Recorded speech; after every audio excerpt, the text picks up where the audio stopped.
quiero dejar sobre cada uno de ustedes algunos principios que les van a ayudar en su caminar con el Señor. Y voy a referirme para ello a un libro que es poco usual, es poco común, que está en las Escrituras. Es un libro en el cual no se menciona a Dios en ninguna parte. Vamos a ver, Ajá. No se menciona a Dios en este libro de la Biblia, y tampoco se menciona algún título divino o algún pronombre que indique que Él está ahí presente. Es un libro poco usual, como les dije, es un libro fuera de lo común, pero a pesar de que Dios no se menciona, Dios está más presente que nunca a través de esta historia. ¿Cuál creen ustedes que es?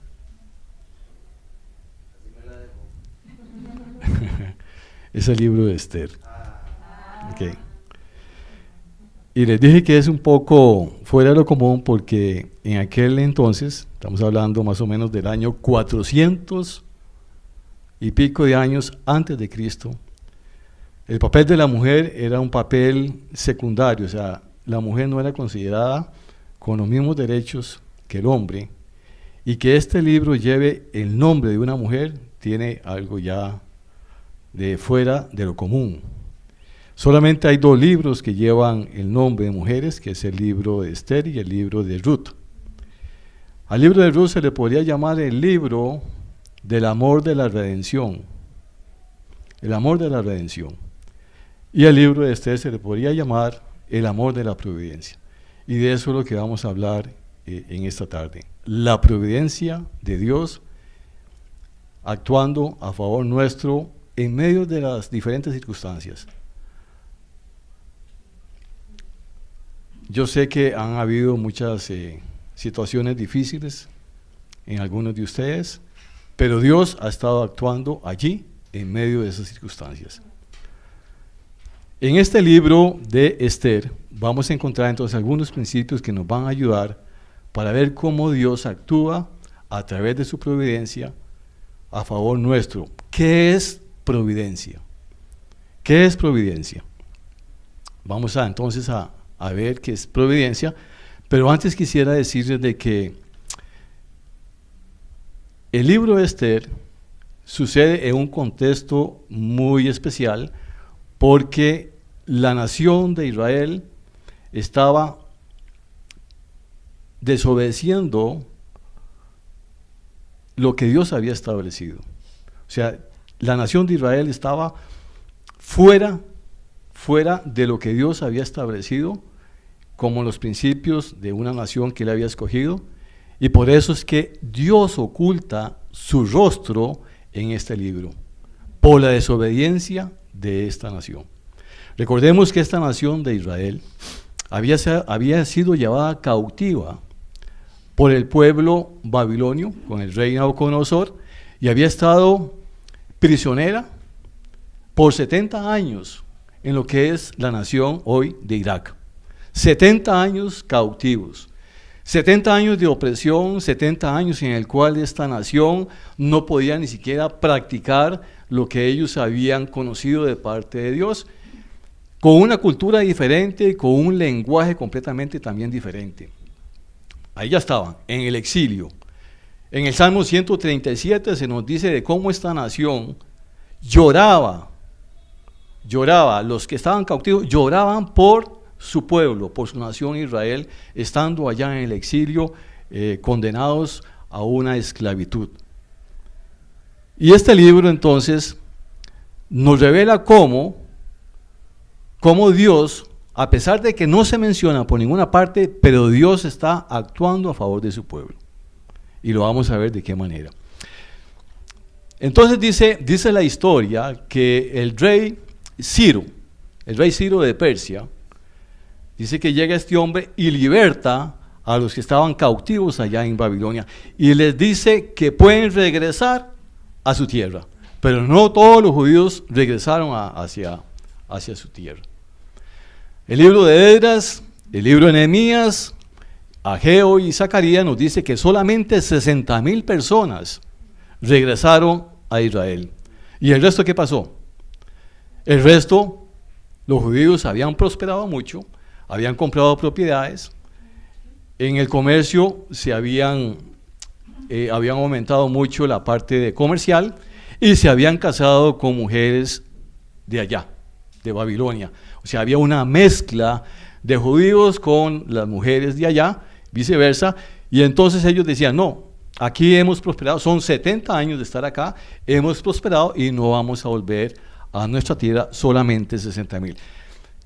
Ciro era un ungido de parte de Dios. Por lo tanto, la palabra de él había que obedecerla. Si él decía que había que volver otra vez hacia Israel, había que volver. Pero no todos acataron esta orden y entonces se quedaron en el imperio de los medos y el imperio de los persas.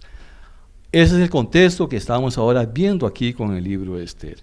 Entonces, el libro de Esther, Dios no se menciona, pero Dios ha escondido su rostro de su pueblo por la desobediencia, y a pesar de que Dios ha estado en las sombras, cuidando de aquellos que le pertenecen, Dios ha estado presente en cada una de nuestras circunstancias, como les decía, y muchas veces en las sombras de nuestra vida, aunque hayamos pensado que estaba ausente, pero Dios ha estado allí. En medio del dolor, en medio de las circunstancias, ahí ha estado el Señor. Ahí ha estado el Señor. Bien, entonces, ¿qué es providencia? ¿Qué es providencia? Es el medio por el cual Dios dirige todas las cosas hacia un propósito y hacia un sentido de destino, con esperanza. Recordemos que cuando Abraham iba con su hijo, Isaac, que había recibido la orden de que lo fueran a sacrificar, dice que van de camino sobre el monte Moriah. Isaac dice, ¿dónde está?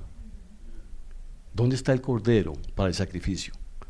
Y su padre le dice, Dios proveerá.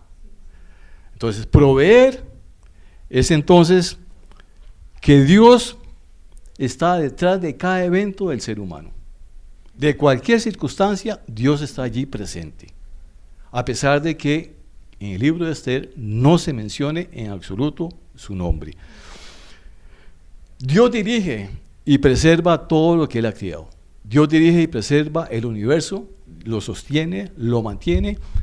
Y para aquellos que no han creído en que Dios existe, para aquellos que tienen esa incertidumbre de que Dios pueda actuar a favor de ellos, el universo que Dios ha creado es como la maquinaria de un reloj. Como la maquinaria de un reloj. Yo miro este reloj que tengo, ahora no hace falta de que yo le dé cuerda como antes. Yo tenía que darle cuerda cada 24 horas. Ahora con el movimiento del brazo, con el movimiento de la muñeca, el reloj no hace falta que yo le dé cuerda. El reloj marca el tiempo, como es lógico, marca los segundos, los minutos, las horas, y así el universo marca las estaciones, verano, primavera, otoño, invierno.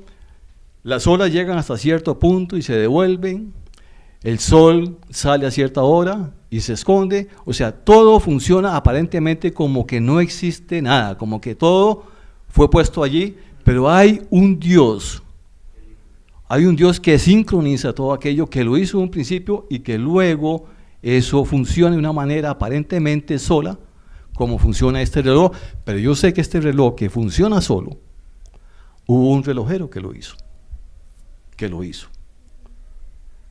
Así funciona entonces el universo. Dios lo hizo, Dios lo mantiene, Dios lo sostiene, pero hubo alguien que lo formó y que lo hizo. No podemos entonces decir que esto se hizo solo a través de una explosión del Big Bang y que somos el producto de esos elementos que de una manera al azar se mezclaron entre sí y que se originó la vida. No. Dios es el creador de todas las cosas y Él lo sostiene, lo sustenta y lo cuida. No digamos que lo controla, porque controlar sería como que si yo tengo un aparato ahí y que le estoy... No, Él mantiene, sustenta y cuida su creación. Entonces, providencia entonces es que Dios nos provee, nos da lo que nosotros necesitamos. Él hace que las puertas grandes se puedan mover, se puedan abrir, puedan girar sobre bisagras pequeñas. Él hace que las puertas entonces nuestras se puedan abrir a través de pequeñas posibilidades o de oportunidades que Dios nos pueda dar y hay que aprovecharlas. ¿Cuántas veces hay puertas que se han abierto y nosotros no hemos percibido aquellas pequeñas posibilidades para poderlas coger? Pequeñas bisagras, pequeñas oportunidades que el Señor nos da para que esas puertas se puedan abrir. Ese es el Dios que tenemos. Es el Dios entonces que unió el corazón de una doncella con el llanto de un niño que había sido lanzado hacia un río en un Moisés. Unió ese llanto de ese niño con aquella doncella para que luego pudiese ser criado dentro del palacio y luego cambiar el destino de toda una nación como el pueblo de Israel. Aquel niño entonces que fue criado por aquella doncella fue entonces Moisés, que transformaría todo el destino de una nación. Dios abriendo pequeñas oportunidades para llevar a cabo, como les dije, un destino con propósito, un destino con un sentido para transformar no solamente pueblos, familias, sino que también el mundo entero. Vamos a ver entonces el contexto de este libro de Esther. Si alguien tiene ahí la Biblia, o tal vez podemos encontrarlo ahí en su celular, en el teléfono, quizás si alguien me puede leer el libro, empezando en el capítulo 1, del 1 al 5, por favor. Eso, muy bien, muy bien. Capítulo 1, del versículo 1 al 5. A ver. Aconteció en los días de Asuero, el Asuero que reinó desde la India hasta Etiopía sobre 127 provincias, que en aquellos días fue afirmado el rey Asuero sobre el trono de su reino, el cual estaba en Susa, capital del reino. En el tercer año de su reinado ofreció un banquete a todos sus príncipes y cortesanos, invitó también a los más poderosos de Persia y de Media, gobernadores y príncipes de provincias, para mostrarles durante mucho tiempo, 180 días, el esplendor de la gloria de su reino, y el brillo y la magnificencia de su poder. El 5 dice: cumplidos estos días, ofreció el rey otro banquete por 7 días en el palacio del huerto del palacio real, a todo el pueblo que había en Susa, capital del reino, desde el mayor hasta el menor. Gracias. 180 días de una fiesta, imagínense, un banquete especial para aquellos príncipes, para aquellos gobernadores. Eran 127 provincias que estaban siendo gobernadas, dice que por el rey Asuero, la mayor cantidad de gobernadores y de príncipes de aquel momento. Y este hombre, Asuero, gobernaba sobre todo ello, desde Etiopía hasta la India, imagínense. O sea, era un hombre poderoso en aquel momento. Dice que tenía 3 años de estar en el poder. Y convocó a toda esta gente para darles un banquete de 180 días. ¿Se pueden imaginar ustedes 180 días de banquete? ¿Ah? Lo que cuesta eso, el poder económico que este hombre tenía. ¿Ah? Porque no es que 180 días de banquete, es que había que entretenerlos. Había que tener toda una organización artística, cultural, porque no solamente iban a estar ahí comiendo y comiendo, no, había que tener toda una logística para estos 127 príncipes y gobernadores. Y después de esos 180 días, dice que hizo una fiesta por 7 días más a todo el pueblo. ¿Pero por qué lo hizo? ¿Cuál era la razón de esto? Eran 127 que estaban bajo su orden, 127 príncipes, reyes que estaban bajo el dominio de este hombre, el rey Asuero. Vamos un poquito atrás para ver en el contexto, ¿por qué sucede esto? ¿Por qué una fiesta de esa magnitud? Resulta que su padre, el rey Darío, que ya no estaba, ya había muerto, recuerden que él había sido afirmado en el poder y tenía 3 años. Su padre Darío había extendido todo su reinado, todo su imperio, desde Etiopía hasta la India. Pero no se conformó con eso, sino que quiso extender sus dominios hasta Europa. Y quería conquistar entonces Grecia. Y aquí entonces se suscita una de las batallas más importantes en la historia antigua, la batalla de Maratón. La batalla de Maratón. Las mujeres atenienses, las mujeres griegas decían, si en 24 horas nuestros hombres, nuestros maridos, no nos dan una noticia de qué es lo que ha sucedido, que están peleando allá en Maratón contra los invasores, contra los persas, contra el rey Darío, si en 24 horas no hemos tenido noticias de ellos, nosotros vamos a matar a nuestros hijos, vamos a matar a los que quedamos aquí, entre nosotras nos vamos a matar y luego nos vamos a suicidar. No vamos a permitir que esos invasores nos violen, que asesinen a nuestros hijos, que quemen nuestras propiedades y nuestras casas, no lo vamos a permitir. Esperaron entonces 24 horas. En el transcurso de ese tiempo, los atenienses ganaron la batalla en Maratón. Y hubo un hombre llamado Filipides. Filipides comenzó a correr para llevar la noticia de que ellos habían vencido. Y llegó hasta Atenas y les dijo a los que estaban allí, a las autoridades que estaban allí, a los ancianos que no habían podido ir a la guerra, les dijo, Nenai Kamen, hemos vencido, y cayó muerto. Corrió 42 kilómetros con 192 metros y murió.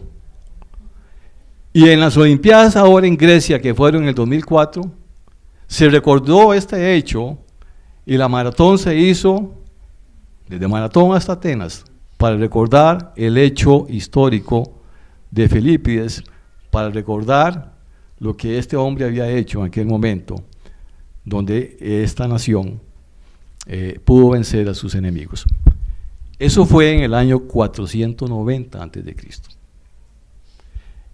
Ahora nos encontramos en el 480 aproximadamente, unos 10 años después, cuando el hijo del rey Darío, Asuero, para entonces vengar la derrota que había sufrido su padre, convoca a todos estos 127 sacerdotes, gobernadores, príncipes de provincias, para establecer una nueva guerra en contra de los griegos.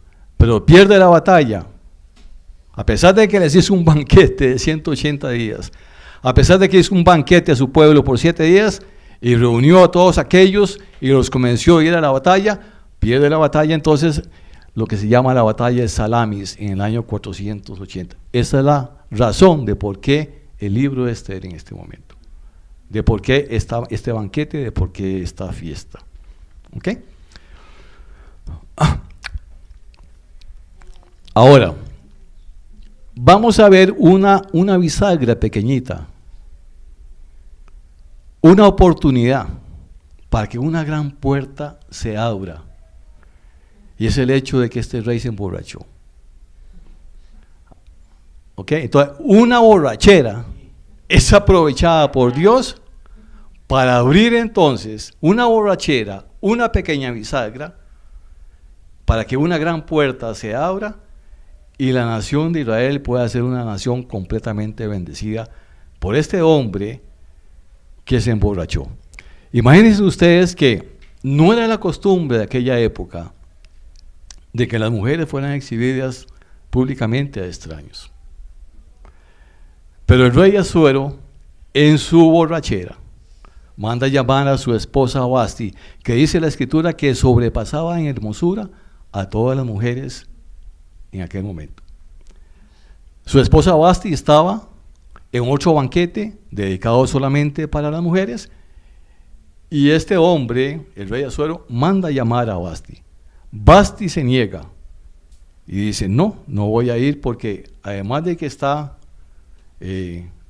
alegre, ¿verdad?, con los vinos que se ha tomado, no era costumbre de nosotros de exhibirnos públicamente con personas extrañas. Inclusive esta costumbre se mantiene hoy en día. En Qatar, que tengo un hijo que vive allá, la burka, o sea, la vestimenta que usan las mujeres es completamente desde la cabeza hasta los pies, y solamente se le pueden ver un poquito los ojos, ¿verdad? Completamente de negro, ¿verdad? Y apenas como una celdita en la parte donde ellas puedan ver. No puede ningún extraño verlas, solamente el esposo, y ya en su hogar, en la parte de cuando están en privado. Pude observar una vez a una mujer que iba con su familia en un vehículo de esos con los vidrios polarizados. Ella se bajó a una clínica, y ahí pude ver que la mujer se había quitado la burka, pero como ella, según ella, no estaba uno viendo, pero yo pude observar, ¿verdad? Cuando venía en el avión también vi que una de ellas venía con la burka en el avión, y cuando se bajó en Miami se quitó todo y se fue al baño, y cuando yo la vi ya venía así como nosotros, y en Miami ya iba así transformada. Sí. Pero no era la costumbre entonces de aquella época en que una mujer, y sobre todo la reina, fuera exhibida públicamente. Por supuesto que entonces el rey se enoja y manda a llamar a 7 de los eunucos, 7 de los persas que él tenía con él. Dice, ¿qué se puede hacer con una mujer que ha desobedecido mi mandato? No, debe ser repudiada por completo. Así que la reina Vasti queda desechada como tal, y el rey entonces decidió y ordenó que sus hombres seleccionaran a las más bellas vírgenes de su imperio. Vírgenes es sinónimo de novia, es sinónimo de integridad, es sinónimo de pureza, sin mancha, inmaculada, digna para estar delante del rey. Así debe ser entonces la iglesia al encuentro de su esposo, de su novio, Jesucristo. La iglesia tiene que ser entonces una iglesia sin mancha, pura, íntegra, inmaculada, para el encuentro entonces en las bodas del Cordero al final de los tiempos. Pero dice la Escritura en el libro de Esther que esta mujer, esta novia, esta doncella debía ser preparada durante 12 meses. 6 meses con aceite de mirra, se le untaba en el cuerpo, eso le hacía que su piel fuera bella, suavecita, dulce, y también servía también para beber, y a pesar de que eran hojas amargas, pero le limpiaba por dentro el cuerpo. Todo tipo de toxinas salían de la persona. 6 meses con este tipo de elementos, de aceite de mirra, y también 6 meses más con afeites y cosméticos. O sea, no solamente era purificada por dentro, sino que era embellecida por fuera, con inciensos, con especies aromáticas, con uña aromática, gálbano, canela y todo ese tipo de afeites para que la mujer se presentara digna delante del rey, y solamente para una noche, nada más. 400 doncellas estaban listas para este gran concurso, porque era una doncella para un día del año. Por supuesto, había más de 365, eran 400 doncellas, y solamente una era la que iba a ser entonces elegida como reina. Pero aquí entonces nos encontramos algo muy importante, cómo la guianza del Espíritu Santo es fundamental para nosotros, para que la iglesia también sea dirigida y sea guiada hacia un propósito digno. Aquí hay un hombre llamado Hegai, un eunuco, que ve en Esther una mujer con gracia, una mujer sencilla, una mujer humilde, una mujer campesina, una mujer hermosa y bella. Y entonces le recomienda a esta mujer cómo debe ser presentada delante del rey. Aquel resto de mujeres, doncellas, habían escogido de lo que ellas habían querido de parte del harén en el palacio, pero Esther siguió el consejo de Hegai, siguió la dirección de este hombre para presentarse como tal delante del rey, y el rey le gustó. Si una doncella no era escogida, entonces formaba parte de ser una concubina del rey y formaba entonces también parte del harén que el rey entonces tenía. Pero Esther entonces es escogida como la digna, como la mujer que va a ser entonces esposa del rey y la que va a hacer cambiar y transformar a este pueblo de Israel, que ahora lo vamos a ver. Esther entonces era una jovencita judía, era huérfana, y su tío Mardoqueo era el que la cuidaba como que si fuera su propia hija. Mardoqueo entonces, cuando se da cuenta de que su sobrina ha quedado como reina, ha sido elegida como reina, se muda de Babilonia a Susa, que es donde acontece este hecho. Y algún tiempo después, dice la escritura, que habían 12 eunucos del palacio del rey, y estaban conspirando para ver cómo hacían matar al rey Asuero. Esto fue escuchado por Mardoqueo. Se lo hace saber a su sobrina, y entonces aquellos 12 eunucos son ahorcados, y el hecho queda registrado en los libros de las crónicas, en los libros históricos del palacio, pero no hubo ninguna recompensa ante este hecho, sino quedó solamente anotado. Y había un hombre llamado Amán, que era un hombre de confiada reputación ante el palacio, era el segundo después del rey. Este hombre Amán, que gozaba del favor del rey Asuero, dice que los persas y todos los extranjeros en su gran mayoría se inclinaban ante este hombre cuando este pasaba. Y se dio cuenta de que había un judío llamado Mardoqueo que no lo hacía, que no se inclinaba ante él, porque Mardoqueo, como judío que era, respetaba y adoraba solamente a un Dios. Y este hombre, Amán, se da cuenta de que Mardoqueo no se inclinaba ante él, una pequeña bisagra, una oportunidad. Vea usted cómo es Dios, la providencia de Dios trabajando, no solamente con un hombre que se emborracha, sino con un hombre Mardoqueo que no se inclina ante un hombre. ¿Okay? Eso entonces abre también la posibilidad, la oportunidad para que este hecho entonces histórico pueda acontecer. Se da cuenta de que este hombre, Amán,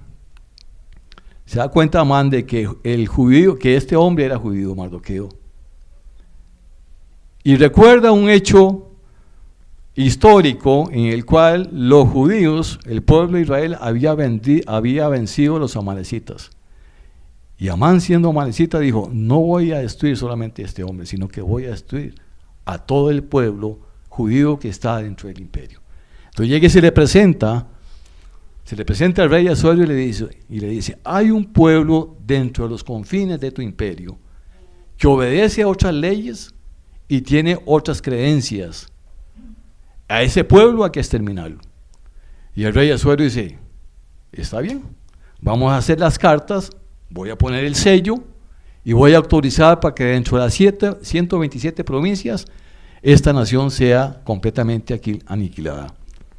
Y así entonces se da un edicto y se da una fecha el 7 de marzo de aquel tiempo. 7 de marzo, y ahora ustedes van a ver este 7 de marzo porque les estoy mencionando y estoy haciendo énfasis en el 7 de marzo. Se da entonces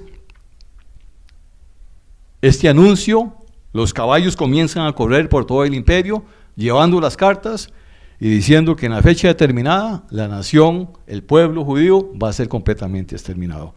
Esto llegó a oídos de Mardoqueo. Mardoqueo entonces se pone triste, se pone un saco de silicio, entra en ayuno. El saco de silicio era un saco con, en algunos casos eran con púas, con espinas para mortificarse, y se lo hace saber a la reina Esther y le dice que interceda ante su esposo porque su nación va a ser exterminada. ¿Ok? Imagínense ustedes lo terrible que era para Mardoqueo saber que esta nación iba a ser aniquilada. Y Mardoqueo entonces le manda a decir a su sobrina: no pienses que por estar en el reino vas a escapar más que cualquier otro judío que está allá afuera. Porque si tú callas en este tiempo, respiro y liberación vendrán de alguna parte, pero tú y la casa de tu padre moriréis. Y quién sabe si para esta hora haya llegado al reino. Y esas palabras trascienden hasta nuestro tiempo. Y el Señor nos dice a cada uno de nosotros que estamos aquí: no creas que por estar aquí en esta reunión, o por estar en alguna iglesia, o por estar en algún grupo, vas a escapar más que cualquier otra persona que está allí en la calle. Porque si tú callas absolutamente en este tiempo, respiro y liberación vendrán de alguna parte para aquellos que están allá afuera en la calle que no conocen de mí. Hasta las mismas piedras van a hablar si tú no hablas. Y quién sabe si para esta hora estemos en el reino de los cielos.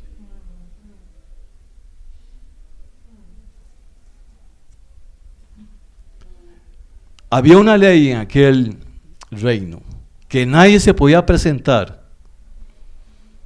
delante del rey si esta persona no era llamada por el rey. El rey tenía que extender su cetro y aquella persona tenía que tocar el cetro de oro para poder presentarse delante de él. Esa era la ley de aquel momento. Me gusta lo que dice Josefo, el historiador judío y guerrero. Era un soldado y luego fue un historiador. Me gusta la parte que él relata esta historia, porque dice que habían hombres detrás del rey, cuando el rey estaba sentado en su trono. Dice que habían hombres alrededor del rey, con hachas en sus manos.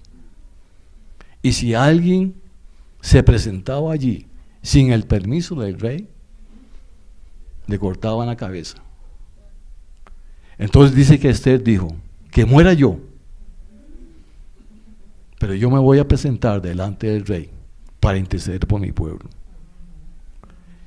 Y se sometió a un ayuno de 3 días. Y se llevó a 2 doncellas. Eso no lo dice la escritura, lo dice Josefo. Dice que se llevó a 2 doncellas. Y dice que cuando ella se presentó delante del rey, el rey tenía una cara como de búfalo, con el ceño fruncido, estaba pero bien enojado.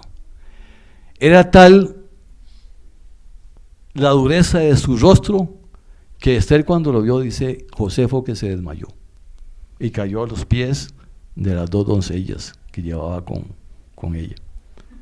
En ese momento, cuando el rey vio que su esposa había caído desmayada, se levantó asustado, su rostro cambió, se levantó asustado y llevó su cetro para que Esther, en su medio ya inconsciencia, tocara el cetro y le preguntó: ¿Qué es lo que te ha pasado? ¿Qué es?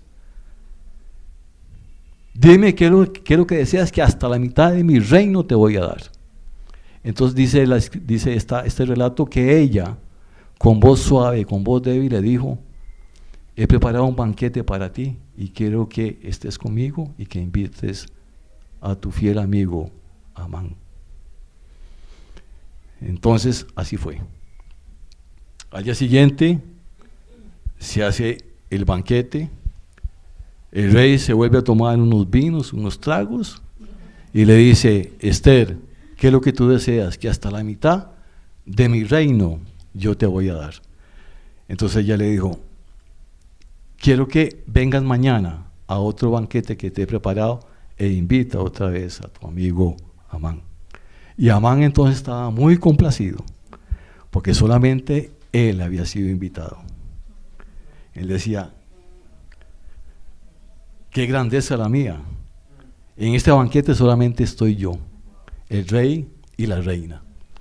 Pero dice que saliendo del palacio vio a aquel judío Mardoqueo y su interior cambió y se puso enojado y fue y se lo dijo a su esposa y a sus amigos. Dice: he sido honrado en el banquete del rey con la reina, pero ahí está el judío Mardoqueo que no hace como inclinarse delante de mí. Y entonces hay un consejo, que a veces los consejos de las esposas siempre son buenos, pero en este caso fue malo. El consejo de la esposa de este Amán le dice: prepare una horca de 60 codos y pídele al rey que sea ahorcado Mardoqueo en esa horca. Y así fue. Mandó a hacer entonces una horca de 60 codos, que son más o menos unos 30 metros. Y se levantó tempranito. Tampoco es bueno a veces levantarse temprano. Se levantó temprano más que cualquier otro día.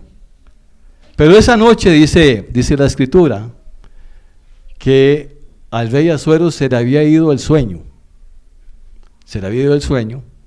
Y entonces mandó a traer a uno de sus siervos para que le leyera el libro de las crónicas de lo que había sucedido con reyes antes hasta la fecha. Dice que comenzó a leer y a leer hasta que llegó al punto del hecho de Mardoqueo, que lo había salvado de 2 hombres que habían estado haciendo un plan, un complot para matarlo. Y entonces el rey pregunta: ¿y qué recompensa se le dio a este hombre Mardoqueo? No aparece nada aquí. Bueno, deje ya de leer, ya está amaneciendo y ya, deténgase. Pero escucho voces por ahí. ¿Quién viene? No, es Amán, que hoy vino más temprano que de costumbre. Bueno, dígale a Amán que venga para acá. Dígale a Amán que venga para acá. Y como tú eres mi único amigo fiel, Amán, aconséjame con esto. ¿Cómo debería yo honrar a alguien a quien aprecio de una manera digna? Aquí lo llama mi mejor amigo fiel. Tú eres mi mejor amigo fiel, Amán. Y Amán, pensando que era él. ¿Quién no? O sea, solamente yo puedo ser esa persona digna a quien rey pueda honrar. Entonces Amán le dice: a ese hombre que tú deseas honrar, que se monte en el caballo real, que sea vestido con vestiduras de púrpura, que use un collar de oro, y que a uno de tus mejores amigos vaya pregonando por todo el pueblo. Así se hace con el hombre a quien el rey quiere honrar. Imagínense. Haz tú lo mismo. Ese es un buen consejo. Haz tú eso con el judío Mardoqueo, porque él me salvó la vida de 2 hombres que estaban conspirando en contra mía. Imagínense. A veces el bien y el mal que tú deseas para alguien, pero con un corazón equivocado, inconveniente, puede ser tu propia desgracia. Le gustó entonces al rey esto, ¿verdad? Lo que este hombre había hecho. Y Amán se puso todo triste, se puso todo disgustado, porque tuvo que llevar a este hombre, al cual odiaba por todo el pueblo, y decir, así se hace con el hombre a quien el rey quiere honrar. Y llegó triste, se lo contó a su esposa, y en el momento que estaba contándole eso a su esposa, uno de los eunucos del rey, le dijo que era el momento del banquete.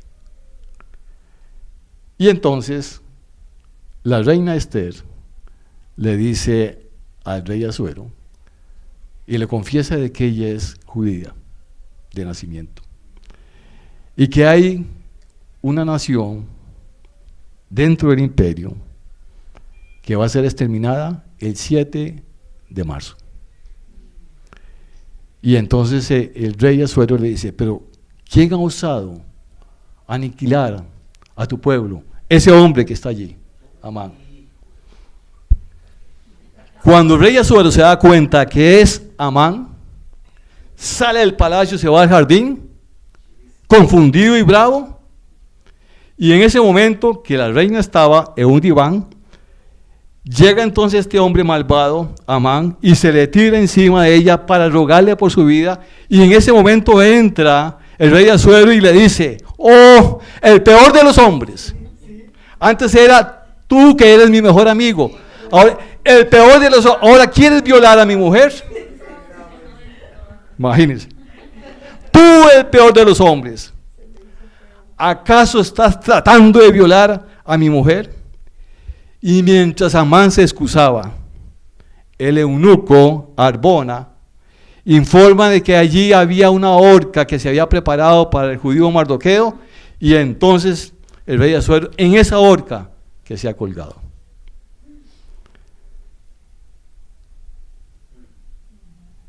Y luego el rey la reina Esther, recibe de parte de su esposo, el rey Asuero, un edicto, cartas con su nombre, para que sean enviados a las 727 provincias y que puedan revocar entonces aquella sentencia para el pueblo de Esther.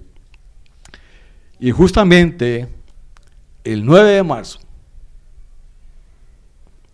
75,000 enemigos del pueblo judío son muertos. El pueblo se defiende y el pueblo tiene una gran victoria y le llaman Purim. Purim, la fiesta del Purim, una de las fiestas más importantes del pueblo de Israel. Ya vamos finalizando. Mardoqueo vino a ser de gran ayuda y estima para el rey y para el pueblo judío. El pueblo de Israel tuvo mejores condiciones. El pueblo judío tuvo mejores condiciones de las que hubiera podido esperar. 9 de marzo del año entonces, 9 de marzo del año 475 aproximadamente, es cuando se dan estos acontecimientos. Y para hacer una conclusión, el 2 de marzo del año 1953, después de la Segunda Guerra Mundial, un hombre llamado José Stalin, que odiaba a los judíos, este hombre decide exterminar a los judíos que estaban en Rusia y la va a llamar la Noche de las Batas Blancas, y convoca a todo su gabinete, convoca a todos los que estaban bajo su orden en un gran salón y les dice: vamos a exterminar a los judíos de esta nación. ¿Y cómo lo vamos a hacer? Le vamos a llamar la Noche de las Batas Blancas. Y todos, en un gran suspenso, en un gran silencio, se quedaron con los ojos desorbitados viendo a ver qué era eso de la Noche de las Batas Blancas. Dice: vamos a exterminar, dice, a este pueblo de los judíos. y vamos a colgar a 6 doctores en la Plaza Roja de Moscú. Doctores rusos. Y le vamos a echar la culpa a los judíos. Entonces va a haber lo que se llama un pogromo, o sea, una persecución en contra de los judíos, y los vamos a exterminar. Cuando él dijo eso fue contado por la secretaria de Stalin. Cuando él dijo eso, todos se quedaron mudos y con los ojos desorbitados. Entonces él se enojó mucho, se levantó y cerró la puerta de un golpe. Al día siguiente, el 3 de marzo, José Stalin estaba muriendo de un derrame cerebral. Su cuerpo fue exhibido públicamente durante varios días, una semana, menos de una semana. Y el 9 de marzo, justamente el 9 de marzo, su cuerpo fue sepultado, el día de Purim. Otra victoria del pueblo de Israel, donde la mano de Dios estaba allí, a favor de su pueblo. Cientos de años después, más adelante, donde otro hombre quería exterminar a los judíos, pero no pudo. Justamente el 9 de marzo, era fiesta del Purim, y justamente el 9 de marzo del año 53, José Stalin estaba siendo enterrado. Oremos por esta nación de Israel, porque si oramos por esta nación de Israel, donde Jesús fue criado, donde Jesús hizo la mayoría de sus milagros, nosotros seremos bendecidos. Amén. Vamos a orar en este momento. Amado Padre Celestial, te damos las gracias, porque una vez más, Señor, en medio del dolor, en medio de toda circunstancia, tú, Señor, estás allí. En medio de las sombras, Padre, en medio de la oscuridad, cuando pensamos que tú no estás, tú estás allí obrando y abriendo puertas, Señor, de oportunidad. En medio de la ausencia de personas, en medio del dolor, tú has estado allí confortando y dando ánimo, Señor. En medio de toda situación de crisis económica, de ausencia, Padre, de nuestros familiares, lejos de nuestro hogar, Señor, y donde sentimos esa soledad, Padre, como seres humanos que somos, pero tú, Señor, estás trabajando allí a favor nuestro, Señor. Este universo, Padre, no se detiene, Señor, porque está sincronizado contigo, Señor, y tú tienes cuidado y mantenimiento de todas las cosas. En cada detalle, Señor, de nuestra vida, tú estás. En cada accionar nuestro, Señor, tú estás. Ayúdanos a tener discernimiento, Padre, para poder ver, Señor, cuáles son esas oportunidades, esas pequeñas bisagras que se abren, Señor, para poder ser efectivos, Señor, en tu reino. Y que seamos boca, Señor, para proclamar tu evangelio donde quiera que nosotros vayamos. No creamos que por estar en tus caminos, Señor, vamos a estar más seguros que cualquier otra persona que está allá en la calle que no conoce de ti, Señor. Somos llamados a ser mensajeros y portavoces, Señor, de tu palabra, Señor, a un mundo que no te conoce, a un mundo que a lo bueno le llaman malo y a lo malo le llaman bueno, como dijo el profeta Isaías. Hay de aquellos que a lo malo llaman bueno y a lo bueno llaman malo. Hay de aquellos, dice el Señor. Oh, no permita, Señor, de que este mundo nos pueda envolver, porque nosotros, Padre, somos el ejemplo, Señor, para esta nación y para el mundo entero, Señor, porque el consejo tuyo, Señor, es un consejo, Señor, que es para darlo a través nuestro a otras personas. En el nombre de Jesús, Padre, bendice a cada persona aquí representada, Padre. Bendice a cada persona que hoy ha hecho su esfuerzo para estar aquí, Padre, reunidos en tu nombre, Señor. Y haz que cada uno de ellos sea una tea encendida, Señor, para llevar tu mensaje y tu palabra hasta los confines de la tierra, Señor, en el nombre de Jesús. Dales fuerza, Señor, y ánimo, Señor. En medio, Señor, de la ausencia de algunos, Señor, que han partido ya a tu presencia, dales fuerza, Señor, para que ellos puedan, Señor, ser portadores, Señor, de tu evangelio, de tu palabra, de tu consuelo a otros, Señor. Que podamos levantar las manos de los caídos, que podamos levantar, Señor, a aquellos que están, Padre, enfermos, Señor, aquellos que están débiles, Señor, en la fe, que podamos ser, Padre, esas bisagras, Señor, de puertas que se abren, Señor, de oportunidades que se abren, Señor, y también de puertas que se puedan cerrar si no es lo conveniente, Padre, en el nombre de Jesús. Que este sea un día, Señor, para glorificarte, un día para honrarte, un día para bendecirte, Señor, en el nombre de Cristo Jesús, Padre. Te bendecimos, Señor. Amén y amén.